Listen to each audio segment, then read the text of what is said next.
Okay, good morning to all of you.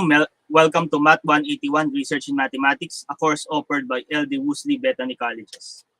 Welcome everyone.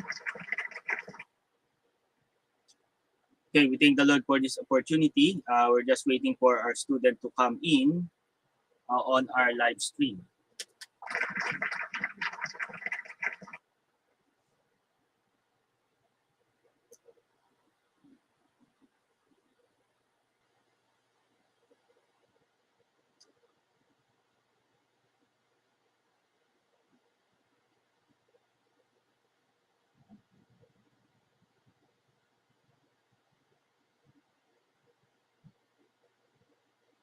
Okay, let's continue. No? So let's just wait for our student to come.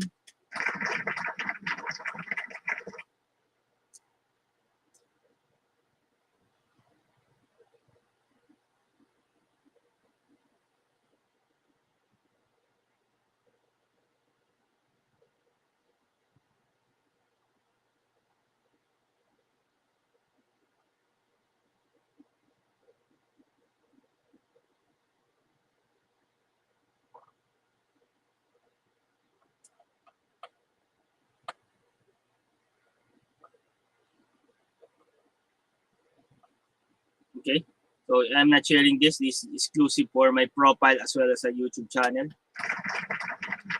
We're now on the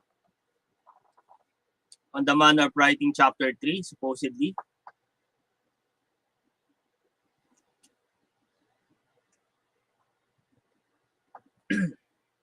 Yan. Hintay-hintay lang ako ng konti.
Okay, anyway, let's open the word of prayer while waiting for our student. Father in heaven, we thank you for this day.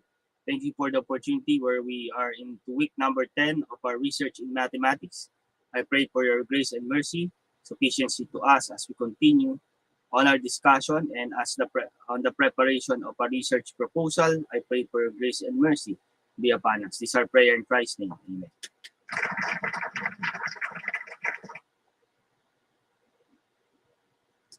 Okay, we're now discussing research design. Ayan.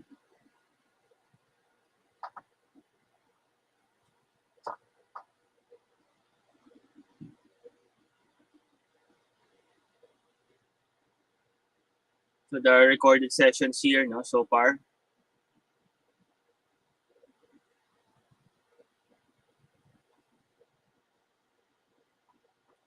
Sige, I'll wait for Dale in a little while.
Okay, Dale, are you there? Just chat in the YouTube channel.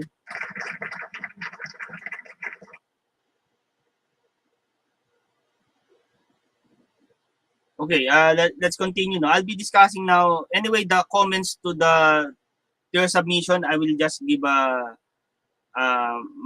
comments sooner or later. No, but by this time, you're already preparing for chapter 3, and this is parallel to our discussion today, no, regarding research design and some ways where we could write your methods of research or research methodology. That would be your chapter 3.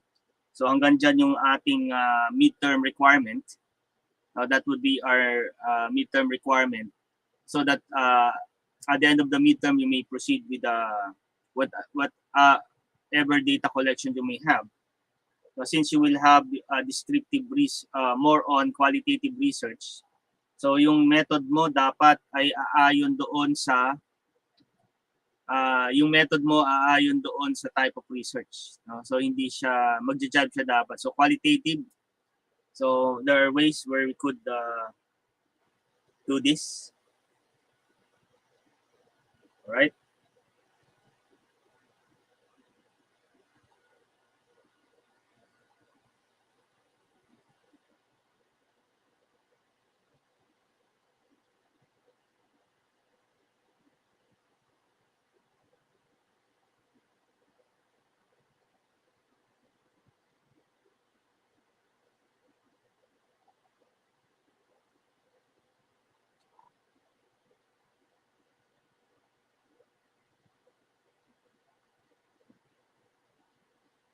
Then also we'll refer to our sample undergraduate research, no? Sooner or later.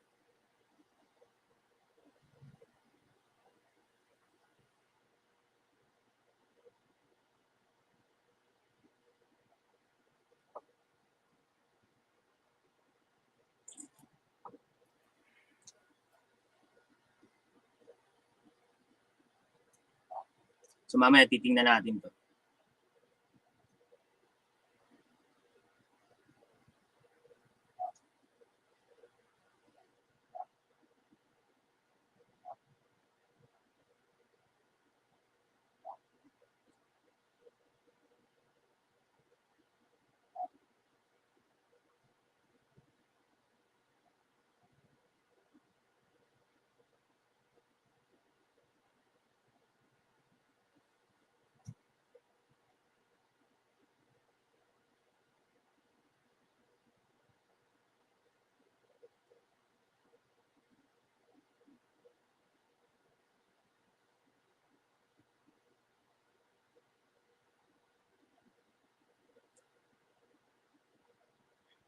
Okay, we're continuing discussion research design, no? So mahalaga tong aspeto, no? In corollary with chapter 3. So Dale, if you're listening, you could write now your chapter 3.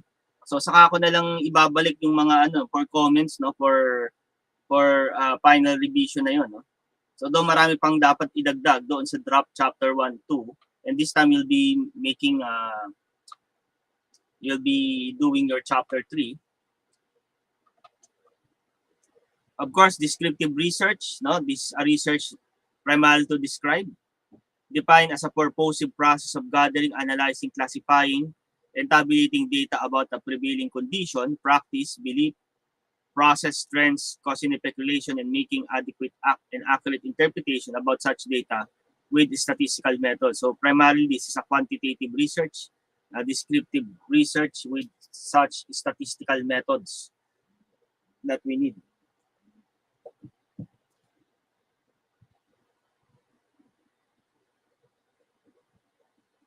Wait lang guys.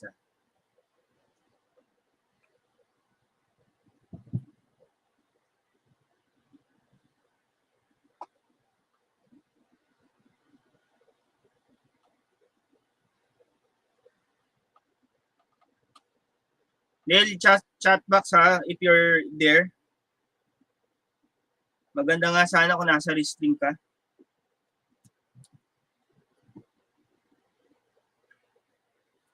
Okay, so primarily statistics descriptions, no, of cause and effect perhaps, or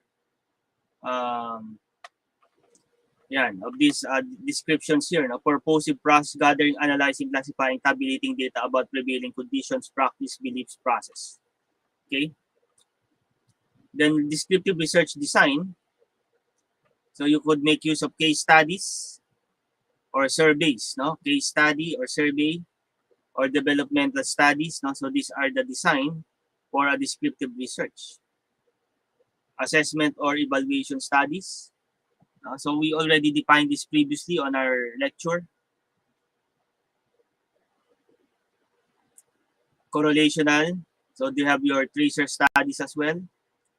Trends and projection studies and ex post facto.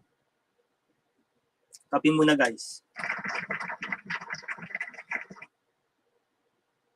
So these are the sum of the research design. And then documentary analysis as well.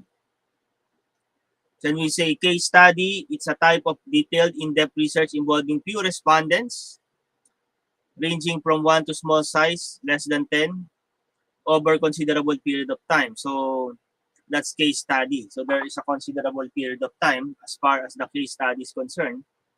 A case study of autistic patients, something like that. No? So you could make observation or perhaps interview an in-depth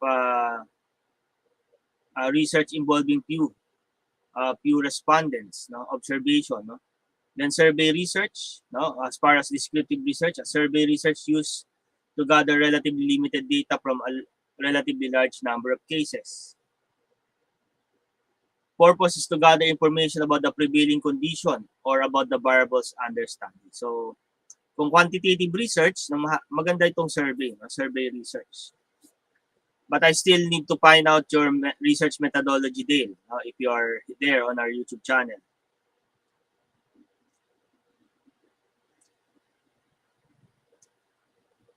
And also, of course, example is stresses and coping strategies of spinal cord injury patients in the spinal ward. So, ang pinagbatayan ko nito more on health science research, no? So, kaya mga examples niya ay patungkol sa health science. Then, of course, we have different types of survey. We understand this as total population, or sometimes we call it census. Then sampling, no? We have sampling, a survey of sample. We have social survey. So yung mga naglipa na ngayon ng mga pre-election survey, these are what we call social survey. No? Hindi ito, may not be reflecting the entire population, but it's more on a social, perhaps a social issue, no? Or perhaps a prevailing condition in a particular society, community, social survey. No? School survey, well, that normally done in administration of the school, no? For the population, public opinion. Ito yung mga pre-election polls na nangyayari. Poll survey, market survey, no? In terms of product launching, or perhaps looking for innovations on product, no? You do some market survey, comparative survey, longitudinal, etc. There are other types of survey, but these are surveys. No? Now, under developmental studies, no, so it's used when one desires reliable information about a group of people over a long period of time. So that becomes developmental, rather than case study in some certain period of time, but developmental is a long period of time. So tawag dyan ay longitudinal method, studying sample of participants over an extended period of time. A study of autistic children from 1 to 5 years. So there is a long period of time. Or perhaps cross-sectional method, studying participants on various age levels and of other characteristics at the same point in time. So that's what we call cross-section. So longitudinal, long period of time, cross-section on various age levels and other characteristics on a single point in time. Study of development of babies from birth to 5 years afflicted with Down syndrome and using subjects from all age levels at the same time. Well, we also have assessment or evaluation. refers to the study on efficiency or effectiveness of policies, instruments, and other variables that may be considered. So factors influencing non-compliance, compliance of mothers to maternal and child healthcare program of DOH. So that's an example. And then we have comparative studies, comparing the result in the difference in a certain characteristic according to variable considered. Yan, effectiveness of pineapple juice as an aid in lowering blood pressure. So there are comparison. Those who will drink pineapple juice in a certain period of time, those who are drinking. So is there effectivity as far as blood lowering the blood pressure is concerned? So there is a comparative study there. Then correlational research, explore the relationship between two or more variables. It could be independent or dependent variables. It could be multiple. One variable X, other variable Y, child malnutrition and poverty indices in the city of Malolos, perspective in developing intervention programs. So you have uh, malnutrition and poverty index. So relative ba? Is there a correlation between malnutrition and poverty? I think so. The more yung poverty index natin mas malaki, therefore malnutrition would definitely be correlated, high correlation to child malnutrition. And of course, we could make use of that instrument to have an intervention program. So yan yung sabi natin dyan. Of course, tracer study,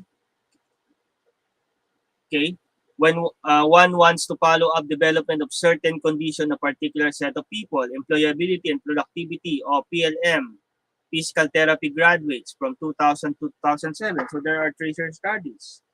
You're tracing these certain conditions on a particular set of people. Ano na yung success story nila after graduation from a university or a program for a certain period of time.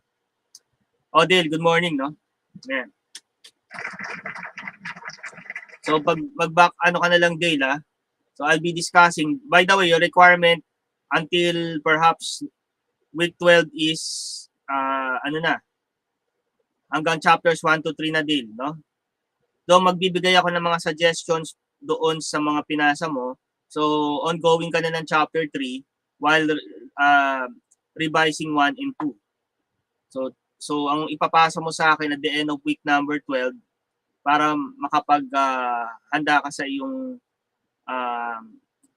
data gathering ay week 1 chapter 1 2 3 at the end of that will be 2 weeks from now. Na Dale, that will be 2 weeks from now. I suppose you're starting now your week chapter 3. Wag mo nang hintayin yung mga checking ko. Ituloy mo na yung chapter 3 para preparation for your project proposal.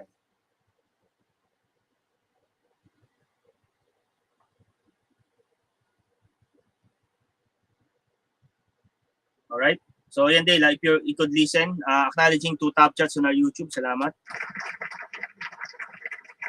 Alright. So trend and projection studies, another type, no? So more on descriptive type ang research mo Dale, no? Kasi you're trying to describe, but though you'll be using quantitative techniques, no? Qualitative techniques for your research, no? So it must be perhaps interview or case study used for projects that are forward-looking. So feasibility study perhaps, no?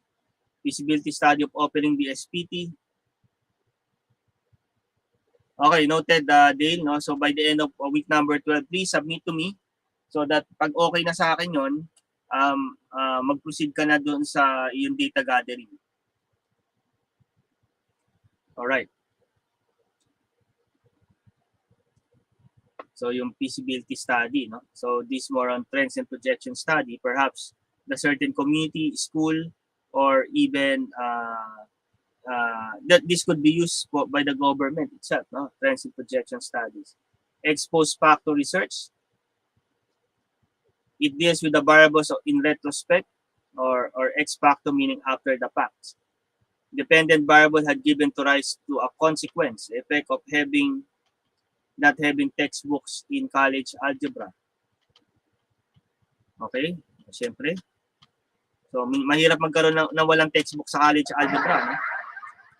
Right? Effects of having and not having textbook on college algebra. Effects in therapeutic communication in the quality of life of cancer patient. So, these are some dependent variable have given rise to a consequence.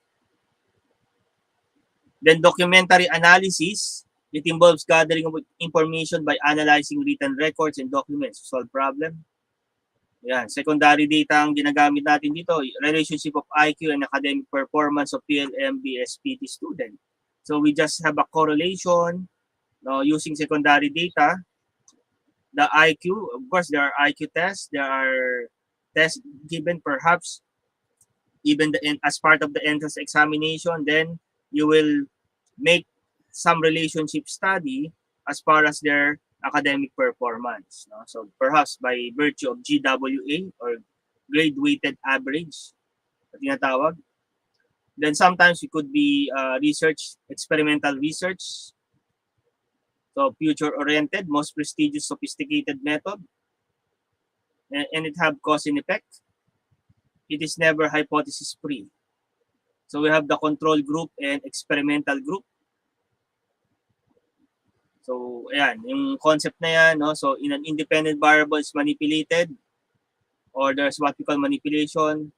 All other variables except the treatment variable are held constant. We have the control variable. Assigning subjects for the control group and experimental group, so randomization. So there are randomization para hindi magkakaroon ng bias. No? Or sometimes we call it homogeneity. The effect of manipulation of the independent variable on the dependent variables observed or measured. Okay, so nung apektuhan yung independent,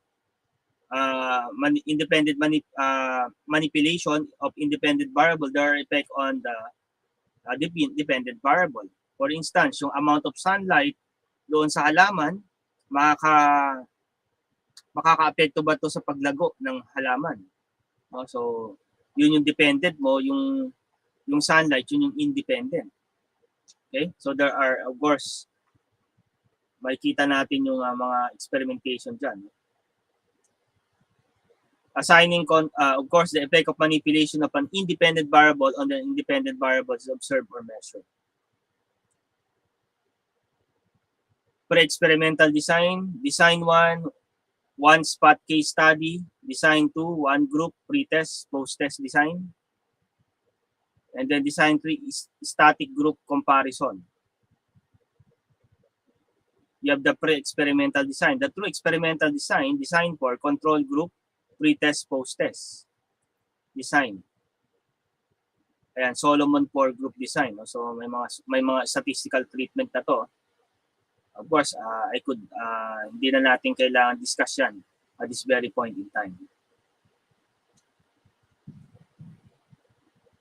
So perhaps we could make some analysis of this. Design 1, one-shot case study, meaning there's a treatment and post-test. Example, when one wants to know the effectiveness of seminar, now those health, yung mga seminar na yan, no? Kung ano man ibig sabihin ng ano na yan, HMP, seminar. One group pre-test, post-test design. So we have dalawang treatment and then the post-test as well. So we have the treatment. Yung kanina, treatment and post-test. One shot. Wala kang pre-test. No? Ito naman may pre-test, treatment, and post-test. Effectiveness of diet and medicine in the treatment of diabetes. Yan. So may pre-test and post-test. Okay? Then we have treatment and then experimental and control post-test. That's another one. And then there's another one, true control group. pre-test, post-test design, random assignment, experimental pre-test, control pre-test. Yan. Experimental post-test, and treatment.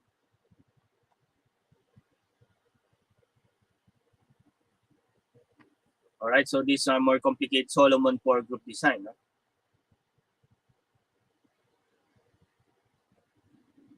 Random assignment, and then treatment, and then experimental post-test control. So that's design number 6. Okay, I would skip on this, no? So since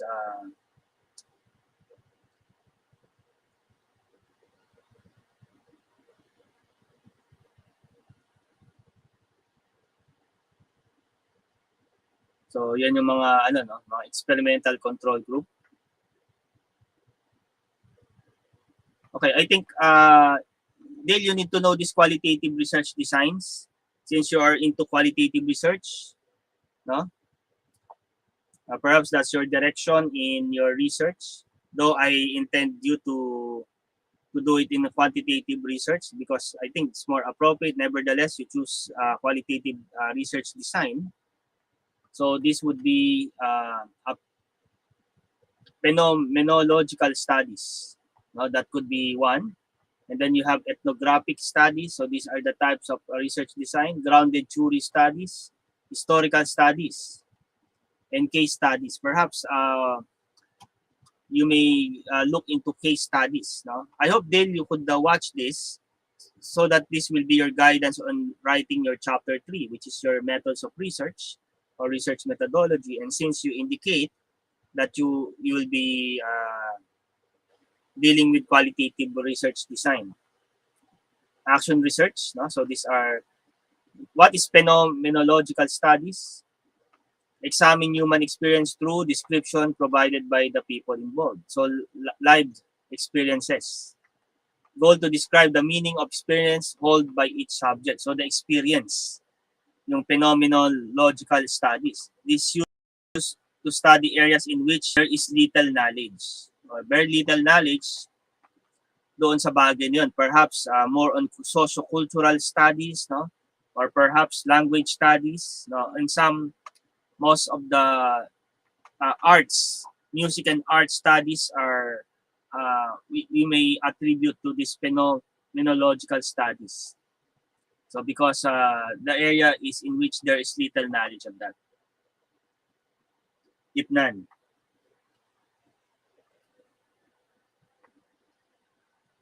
All right. So bracketing is the process of researchers to put aside their own feelings and belief. So bracketing.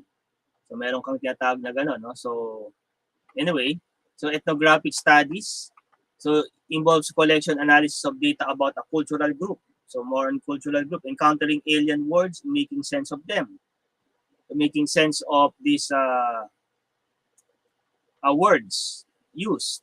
The systematic process of observing, detailing, describing, documenting, analyzing life ways and patterns of a culture. So more on cultural research. More on arts, no, and culture. Yun yung ethnographic studies. Purpose development of cultural theories. Okay? So yun yung ground theory studies. Studies in which data are collected and analyzed, and then theory is developed that is grounded on the data. So grounded theory studies, an excellent method of understanding the process through which patients learn to manage new and chronic health problems. So yan, grounded. So nagkakaroon muna ng data and then theory will be provided. Unlike the normal sense, theory first before the data. Pero dito baliktad. Diversity rather than similarity is sought.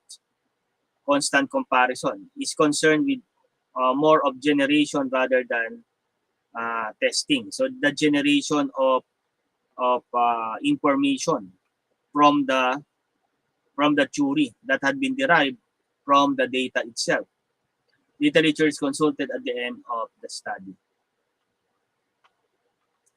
Then of course we have also historical studies are concerned with the identification, location, evaluation, and synthesis of data from the past. So historical studies. 6, not to discover the events of the past, but to relate this past happening to the present and the future. So there is this historicity, historical, no?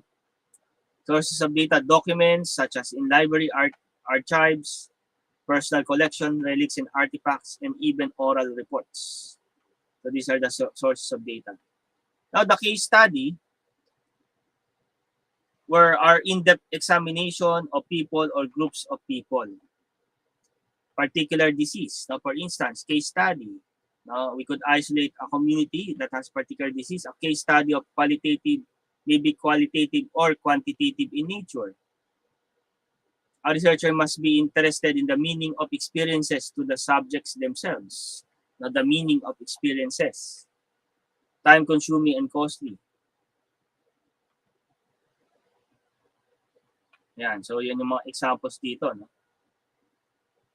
Content analysis is used in evaluating the data. So we need to analyze the data much possible. We have a recorded integration among the people, and then we will have the content analysis for evaluation of data.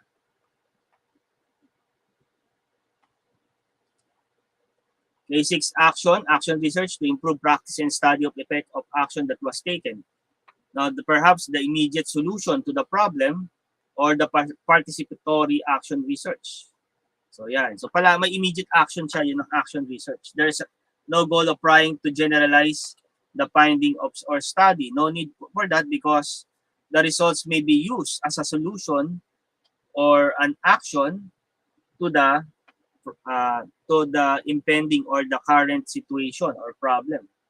Implementation of solution occurs as part of the research process. Of course, we have sampling methods. It will be using qualitative, quantitative.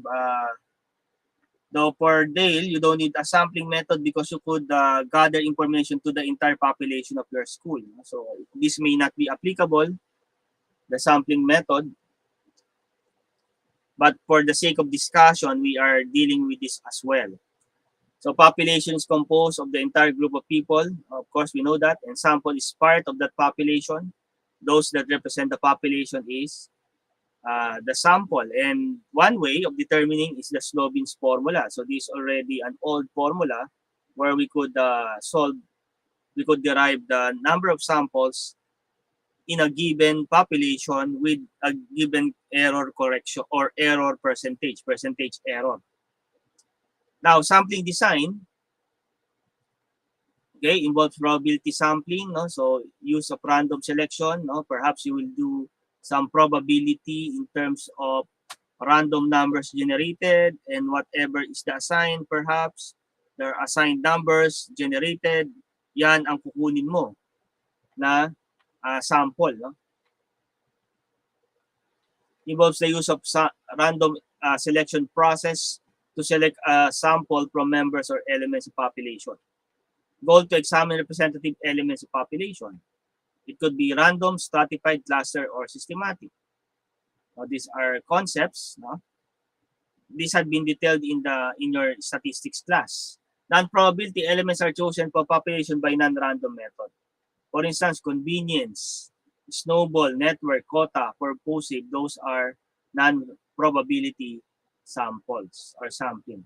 Assuming if you have a population of 400, your adopted alpha or degree of error, that's 5%. And what will be your sample size? So using your Slovin's formula, then you have here this formula where n is the sample size and capital N is the population. And you have the formula there, n all over 1 plus n times alpha squared. So using Slovin's formula, we could see that it's equal to 200 participants. So you need to have 200 participants out of 400 so that you will achieve a 5% error. Okay?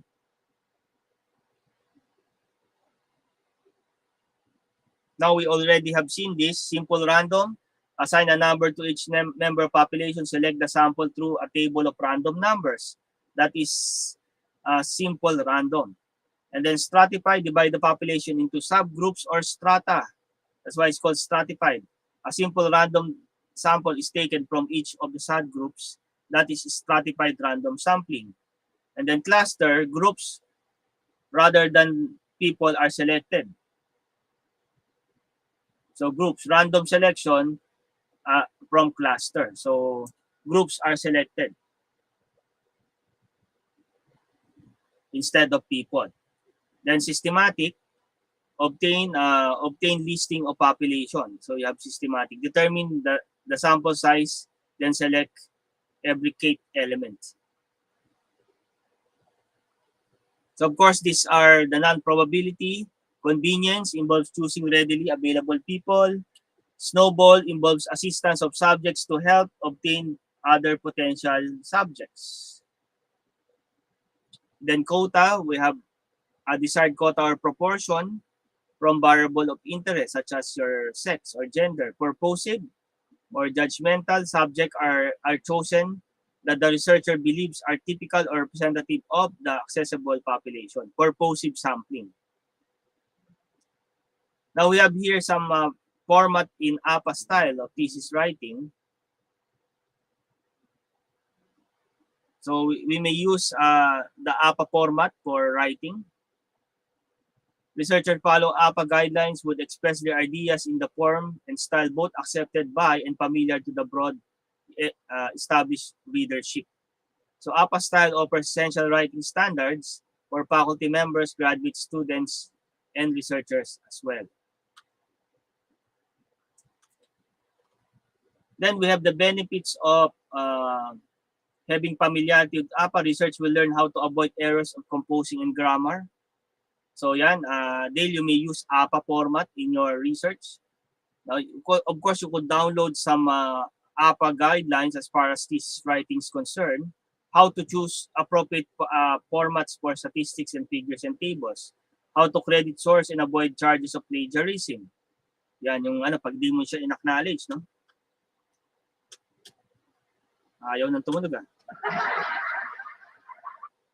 Then how to construct a reference list with list through a wide variety of sources. Okay, just briefly, Dale, no? So these are elements of thesis. We have discussed already portions of part 1, part 2, and chapter 3. So you have the preliminaries, the body of the thesis, and the references. So basically, the body of the thesis is divided into 5 chapters. That's our format. We're starting on the problem and its background, composing of sub portions of the chapter. And then we have the review of related literature and study, chapter 2. And then chapter 3 is the research methodology or methods of research. Chapter 4 is the presentation of data. That's for chapter 4. And you have the conclusion, recommendation, and summary for chapter 5. So all of which that I have mentioned is part of what we call the body of the thesis. And of course, the reference afterwards.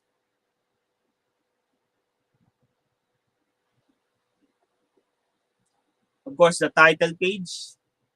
Okay, we need to have a title page. No, I suppose they'll have already have done the title page. The pwede kang gumawa din ng sarili mo for LD Woosley, I think.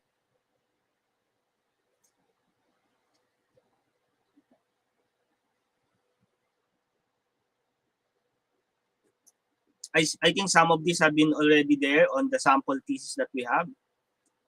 Yung abstract, hindi mo na gagawin nila kasi kailangan mo yung abstract pag tapos na, may result ka na. So I think hindi ka muna gagawa ng abstract kasi hindi pa tapos yung research. Magagawa mo lang yung abstract kapag may result na. Okay, Dale? So hindi muna yung abstract. Actually, huli mo nang gagawin niya. Pag natapos mo na yung entire document, then you will have your abstract. Table of contents, list of tables and figures, no? So you have, and the appendices as well. Then you have the chapter 1, the problem and its background. Yan. So again, this is a reiteration of the previously discussed. These are reinforcement. So I already uploaded this on a prelim period, these methods of research. I think it's here. No? Let me check.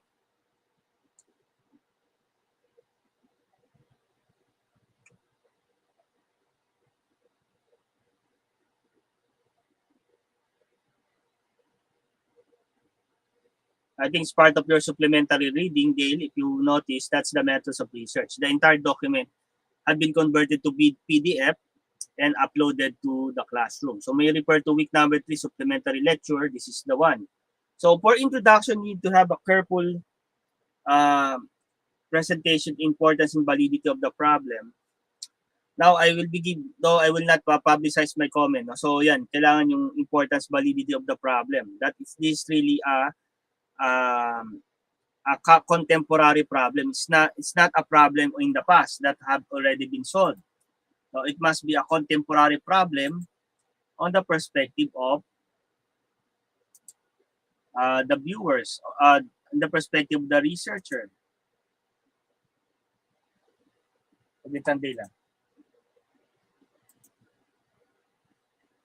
Okay, on the perspective of the researcher, a systematic order representation of background information with educational trends. No? So you could also add some educational trending. Perhaps if you would like to relate this to our experience in COVID, so what are the trends that happen? No? Unsolved issues or social concern. Now, significance of the study. No? So why it is important? Clear presentation of the significance of study, its role in current contemporary development. So the role, the whys, orderly identification of probable users of the research, specific ways on how the findings could be used is through the significance of the study. Then also, Dale, I think you need to also have your theoretical framework aside from the concept. I've seen your conceptual framework, but not the theoretical framework, wherein you should have a connection of your theories, no? And then from that theory, you will adopt a conceptual framework. So I think I failed to see that, Dale. Maybe you could go back and have a theoretical framework as well. Clearly presents the theory will explain why the study exists, appropriate development of conceptual frame with a reference to the problem the study. So from the theory, now then you will derive your concept. How will you get the concept? Now from the theory down to the experimentation or perhaps a research or data gathering, then you will have the solution to your problem with that information. That's appropriate development of conceptual framework. So the conceptual framework necessarily coming in from the theoretical framework. Of course, another concept statement of the problem should be specific, measurable, that presents a conjecture between and among variables. Clear identification of the problem statement. So I think this had been repeated. Ayan, these are unambiguous statements, specific problems related to major problems. So of course, we already discussed this. This is of hypothesis of the study. So we have the null hypothesis formulation, which assume that doesn't have significant change or significant relation. So whichever is being measured, whether that be it's a two-tailed or one-tailed hypothesis as well. Now, of course, the definition of terms is necessary for the conceptual idea, the operational definitions used by the research, not necessarily the lexical idea or lexical definition. Though the lexical definition coming from dictionary may also be of great use for your operational definition of terms. Use operational definitions as key variables, no, etc. So hindi lang sunod-sunod to Dale, pero ayan, no, scope and delimitation, sufficient delimitation of the problem area in terms of content, time, subject, and investigation. So we need to limit this so that the reader may anticipate the scope of your research. Then we have chapter 2, no? This is in passing, review of related literature, systematic presentation of literature and studies, no? When we say studies, same level of thesis and dissertation or research project. Literature could be any of the research output. No, if I'm correct me if I'm wrong. No, inadequate adequacy of presentation of reference to the problem, research design, and significant findings. So you should take note of this. You should have a lot of readings of related literature. Then of course, you need to synthesize why your research is different and why your research is the same as the readings or the related literatures that you have, that you review. And then in passing also is chapter 3, the research methodology. So methods, techniques, sample, population sample, instrumentation, questionnaire, test, construction procedure, validation, and then data processing and statistical treatment.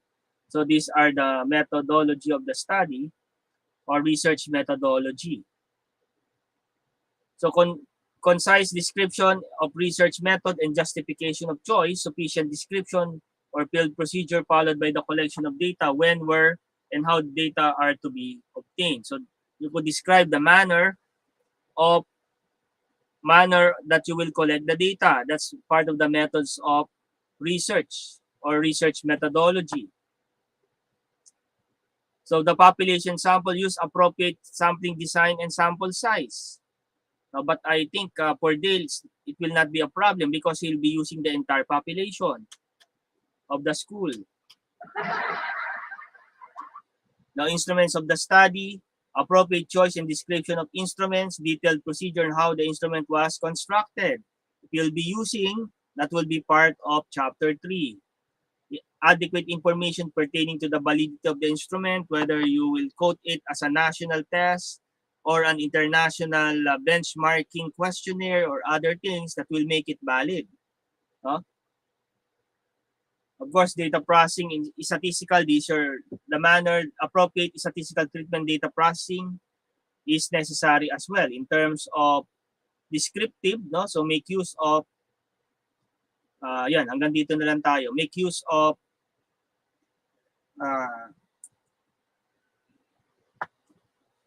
yan, you make use of appropriate statistical tools, no, for the desired outcome. Now, of course, that you could refer that to your elementary and advanced statistics.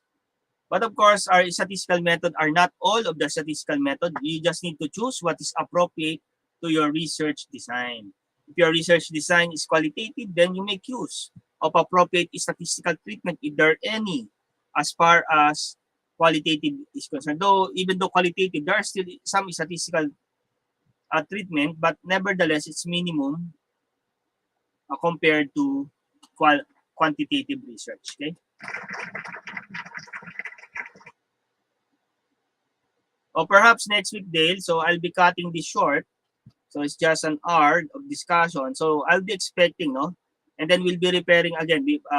Perhaps by next week, I'll be discussing chapter 4 and 5, how to, what are the contents, no, basically. Now, let's survey now the sample research. Siguro sasabihin ko na rin sa verbally ko ano yung mga na-observe ko dun sa ano natin, no? based on the sample.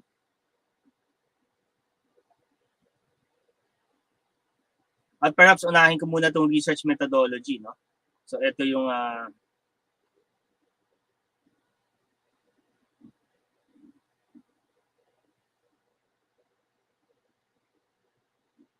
by the way, this undergrad thesis is from a group of students at PUP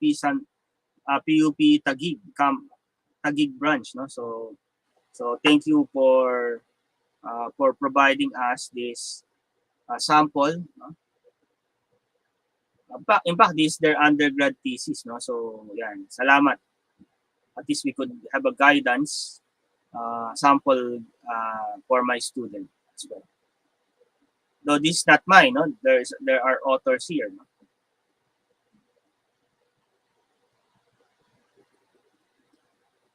So Dale, I hope you are still there.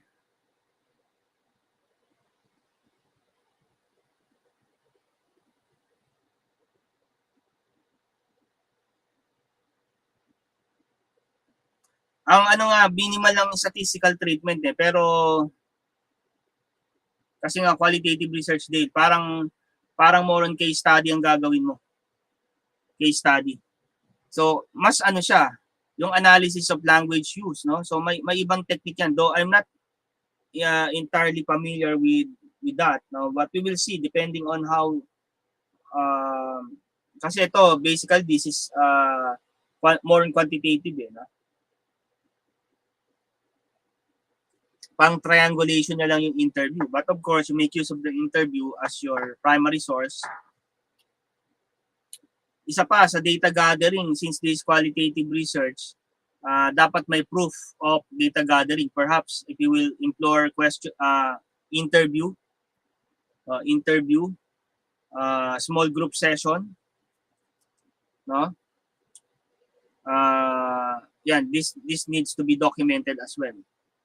For the sake of the research, no? So you need to document in terms perhaps of video recording of all of the interviews, no? Perhaps you make use of your data gathering technique as interview. Of course, you could always have a questionnaire, no, to ask them one by one. But still,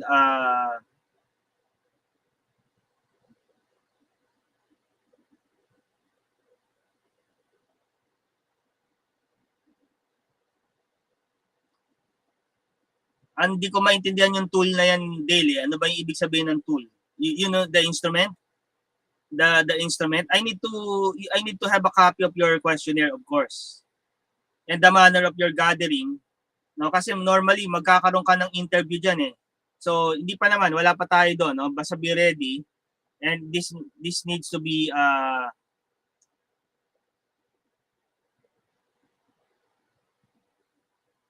oo, kaya lang you need to document kasi walang ano eh.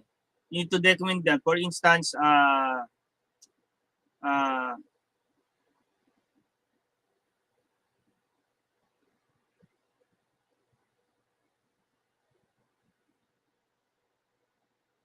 di magko-qualitative ka rin kung questionnaire. Teka, sige, pag-usapan natin siguro sa chat. Kasi kung qualitative ka, case study method. You will not employ the same manner as quantitative technique. Kasi may statistics appropriate dun. Ang magiging primary mo na yung interview mo. Dapat interview method kasi kung qualitative ka. Qualitative ang ano mo eh.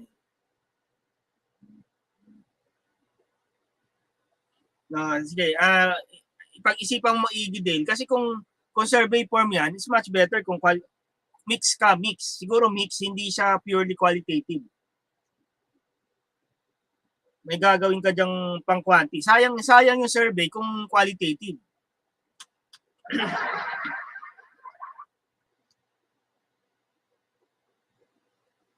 Kasi I thought you will you will interview and we will analyze the every word usage there, no? Yung mga words used, no, depending on each of the question. Halimbawa, yung mga estudyante mo, isa-isahin mo yung interview niyan, no? Yun ang that's the manner to gather data in terms of qualitative research. But kung Google form pa rin siya, more on quantitative pa rin yan, Dale. Oo, mix siya. So, sige. Dapat, pero merong majority, no? Yung qualitative, triangulated by qualitative. Sige. It's still up to you since you're the researcher, no? Kaya yung instrument mo, yan, kailangan ko makita yan upon submission of your chapter 3 included. On chapter 1, revise 1, 2, and then chapter 3. So marami ka pang pwedeng idagdag sa chapter 1. No? So I think may mga portion doon na hindi pa detailed. No? Just make use of the checklist that I have provided to you as far as chapter 1 and 2 is concerned. Sa chapter 2, wala ka pang synthesis. No, you just elaborated there your readings. Pero wala pang synthesis. Kailangan ko makita yung synthesis nun. That's a more important. Bakit siya iba at bakit siya pareho? At ano yung mga gagamitin mong variables, no, for each of the review. Kasi may kukunin ka mga variable dun eh. No? So yun yung dapat pagtuunan mo din. Okay, so this is an example of chapter 3. So you have the copy already. So yan. So okay, covers this a brief explanation, covers research method. Of course, methods of research, descriptive siya. So meaning description, gagamit siya ng survey, mixed survey method. Descriptive mixed survey method. So meaning meron kang mix ng interview, meron kang survey. Determining factors, no? Mixed method research is an approach that integrates more complete synergistic utilization of data involving collection, analysis, integration of quantitative and qualitative research based on Jennifer Wisdom and Creswell. No? So a stronger understanding of results of treatment studies build supporting them with relevant qualitative responses. So kailangan kasi ma-document din yung responses. No, kasi kung mix yan, there is a documentation of the responses. Not necessarily on the question form, but perhaps more appropriately on an interview. Mas appropriate yun, no? Ayan, a strong understanding of result of the treatments in this study is built by supporting, yan, of course, relevant qualitative response. Gathered perception also made research more meaningful, etc. So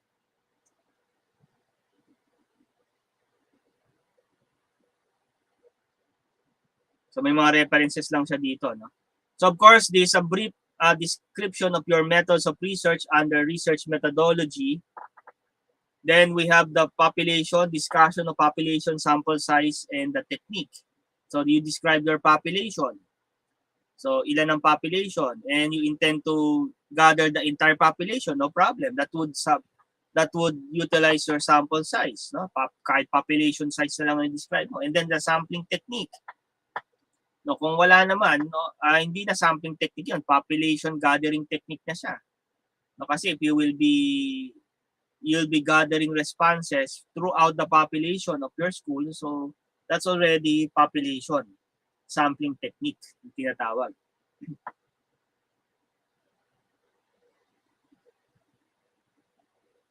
So hindi na doon gumamit ng sampling technique kasi 110 out of 114 ang generation niya. So halos population din pala to, no? Yan. So the entire population for these 3-year levels. Yan. So you have the description of the population if you have sample size, but if you will be using population, so yung pati yung technique mo, population gathering technique na rin yan eh. Then you have the description of respondents. So yan, there are description. And then the research instrument. You may discuss the research instrument that you use. Survey questionnaire adapted from COVID-19 survey, online learning. Okay, so you could describe that. Second part, first part questionnaire was about students' profile. Ayan. The mode of learning, mathematics, grade weighted average. And then second part of the question is about the experience of students learning mathematics. For section concern, in terms of the devices being used, internet connectivity, technical knowledge, and learning environment. Yan, yun yung makikita natin dyan. Degree of agreement of each respondents for each of the utilization. The third questionnaire was a multiple choice open-ended question determining how the student access on their course content, the level of difficulty. So itong open-ended na to, so more on essay type. Siguro dito mo pwede ipasok yung qualitative, no? Qualitative sense. Respondents were asked to tick a box that applies to their situation. The table 3 present level of grades, Philippine grading system, the study. Okay, a grade mark INC indicates incomplete. No? So of course, these are grading systems. Yan. So of course, for high school, moreover, the researchers conducted the validation of the survey together with 3 experts. There are 3 validators. Read chapter 1, improve alignment, no? Survey with the statement of problem, they recommend suggestions, no? So this could be also discussed. Then the manner that you will data gather, ask permission, okay? Of course, you need to ask permission for the director or the school head, no, to conduct survey. So though this is multi-academic, you may do so as part of the procedure. After the researcher requests, researcher administered questionnaire to the respondents who answered the survey during that period. Survey questionnaire was distributed.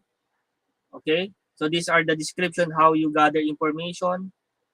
The results gathered according to the frequency of items checked by the respondents were tallied, tabulated. After tabulation, results were interpreted using various statistical tools. Then afterwards, we have the statistical treatment of the data. What are the treatment? In most of the descriptive part, you may use frequency and percentage. Ayan, to identify how many percentage are using this or using that, etc. and etc. Then also the ranking, no, technique was used to study compare importance of item analyzed. And then the weighted mean for the observation. No? This approach was used by researcher in study to calculate average value of responses to the different options to analyze the results of the respondents' degree of agreement. Okay, and then other techniques used. They're using a non-parametric test to evaluate 2 or more groups of an independent variable or a continuous ordinal dependent variable are significantly different. So these are statistical tools already. There are formulas. You may state the formula used. Then one-way ANOVA. So there's also usage of one-way ANOVA if applicable. And then Mann-Whitney U test.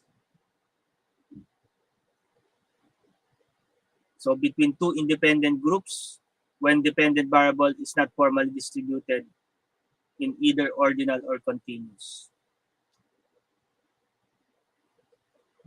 Now, for qualitative research, you have the thematic analysis. Siguro ito din lang magagamit mo for qualitative data.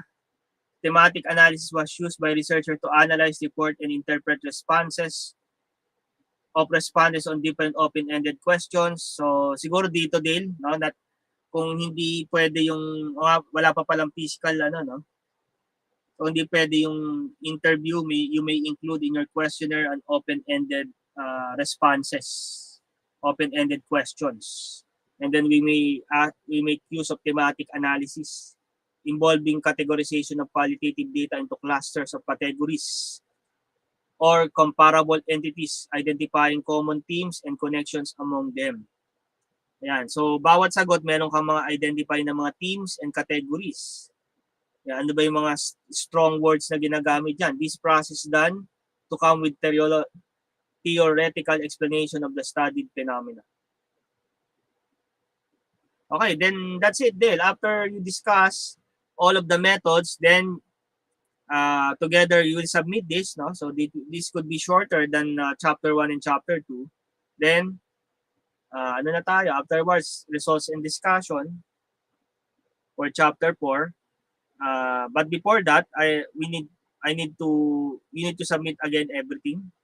The revised 1 and 2, I know marami pang idadagdag dyan, including the theoretical framework. So I've not seen that. What I've seen is conceptual framework and some other parts that I have not.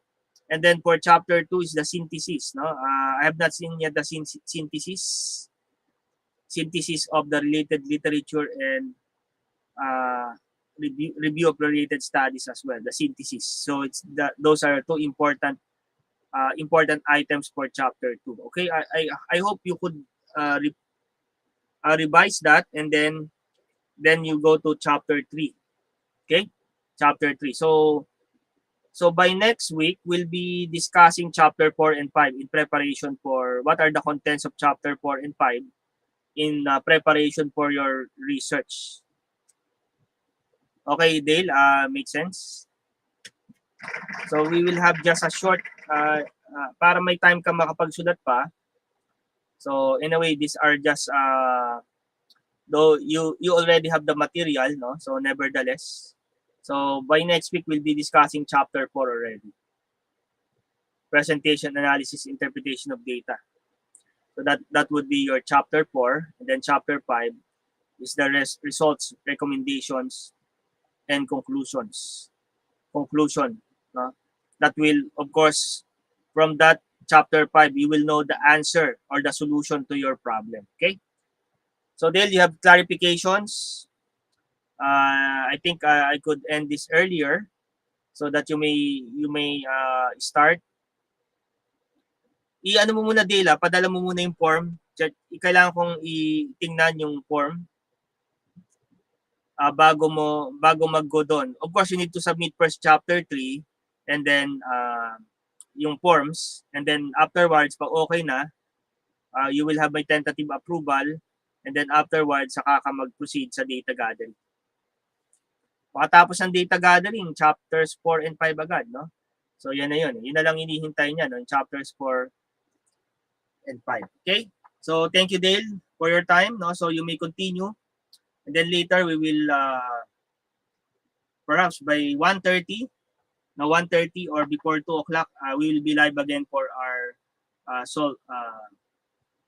problem solving.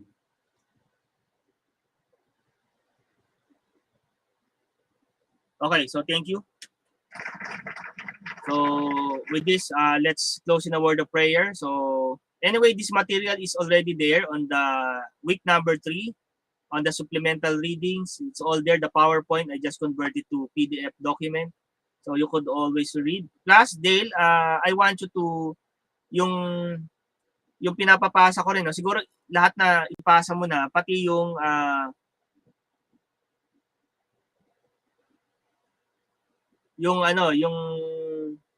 self-assessment mo. Yung checklist, Dale. You need to submit to me the checklist for chapters 1, 2, 3 as well.